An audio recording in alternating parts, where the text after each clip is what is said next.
Fast, focused, and fearless. Here's everything you need to know as you jumpstart your day. I'm Diego Castro. President Marcos has appointed Valenzuela Representative Rex Gatchalian as Secretary of the Social Welfare Department. Gatchalian, who was also a former mayor of Valenzuela City, is replacing broadcaster Erwin Tulfo after he was bypassed by the Commission on Appointments. In a tweet, Gatchalian thanked Marcos for the appointment, saying that it allows him to serve the country in a much larger capacity. He also assured the residents of Valenzuela that the caretaker lawmaker will be appointed by the House of Representatives soon. Health Officer in charge, Maria Rosario Vergere, says she is now ready to be appointed as Secretary. Vergere explained that her experience on the ground made her decide to take on the highest position at the agency. She clarified, though, that there will be a process in which she will have a discussion with President Marcos Jr.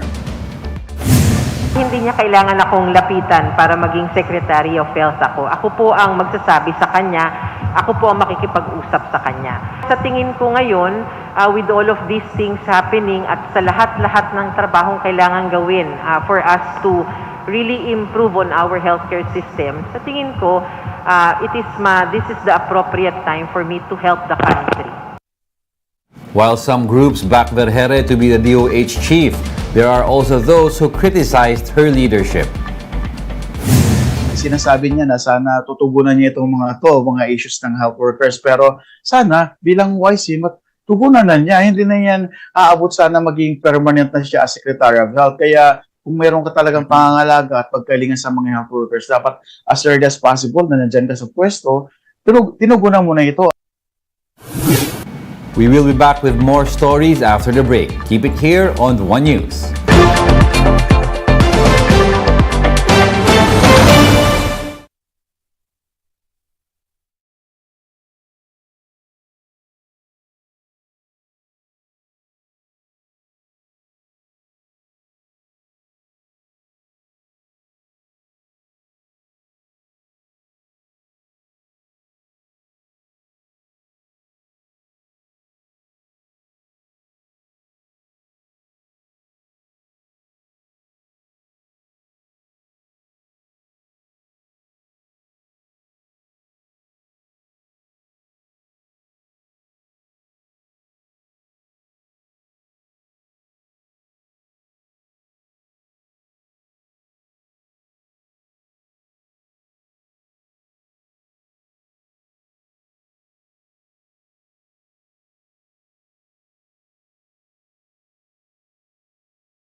You're still watching One News Now. I'm Diego Castro. More than 200 military and police personnel have been deployed to search for the missing Cessna 206 plane. Jenny Dongon with the report. After days of suspended aerial searches due to inclement weather, air assets from the Philippine Air Force resumed flying Tuesday to continue the search for the Cessna 206 plane that went missing in Isabela over a week ago.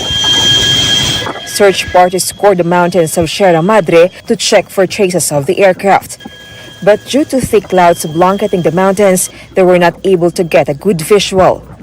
Authorities also saw difficulty getting near Site Alpha, the closest possible location of the Cessna plane.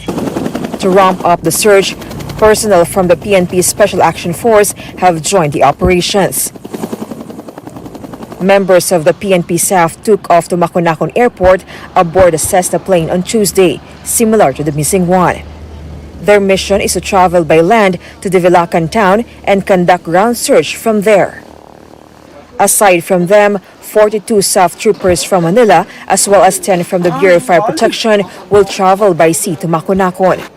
The additional personnel from SAF are a great addition to the search team, as SAF is trained to handle the wilderness of Sierra Madre. Mga equipment na dinala ng search and rescue unit natin, ma'am, meron silang mga search sound detectors, mga spine board, mga tactical stretcher, mga yung mga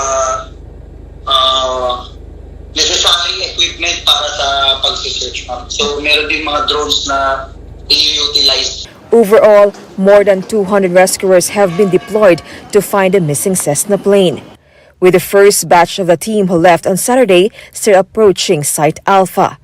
Their commander is thankful for the rescuers and volunteers' dedication, despite the harsh environment and the hazards involved. Hirap yung mga tao. Sobrang lamig, nababasa sila kasi, tapos paakyat pa, maulap, tapos mahangin. Masyado daw maginaw, hindi na nila kaya. So, bumababa. Pero, meron namang iba na nagpapatuloy pa rin at meron namang bago na nakapagpahinga na dati, lalargahan ulit sila. Ang problema nga lang dyan, baba nila, start na naman from square one. At ginagawa nila, kahit mahirap, ginagawa nila. Minsan, kahit halos imposible, ginagawa nilang posible. Incident Commander Constante Foronda also promised the loved ones of those missing that they will not give up on their search. Hindi kami suko, hindi kami titigil. Sabi niya, Sir, sabi niya, 5 araw yata, pang 5 araw niya. 5 araw na, maawa ka naman doon sa mga anak ko. Sabi niya, isa 10 years old lang, maawa ka naman. Sabi ko sa kanya, alam mo ba, ang turing ko doon sa mga anak mo parang yung mga anak ko na rin, na anak ko na kailangan hanapin ko at iligtas ko. Sabi ko, kaya, huwag ka mag-alala, hindi kami titigil. Naiyak ako. For News 5, Jenny Dongon, We Are One News. Some gas companies are implementing a big-time price hike in LPG effective today. Petron says it is hiking prices by 11 pesos and 20 centavos per kilogram, while Solane has announced that it is increasing per kilo prices of LPG by 11 pesos and 18 centavos. These translate to an around 123 peso increase for an 11 kilogram LPG tank. Based on earlier projections, total prices of an 11 kilogram tank could range at around 934 to 1,105 pesos. The hike in LPG prices follows back-to-back weeks of oil price increases as a result of higher demand in the global market. With petroleum prices on the rise, the Transportation Department is looking to provide fuel subsidies for jeepney, bus, and UV Express drivers. The government has allocated 3 billion pesos for the subsidies, the rollout for which is still being finalized. The DOTR is also seeking clearer guidelines on the release of subsidies whenever oil prices hit a certain level in the world market.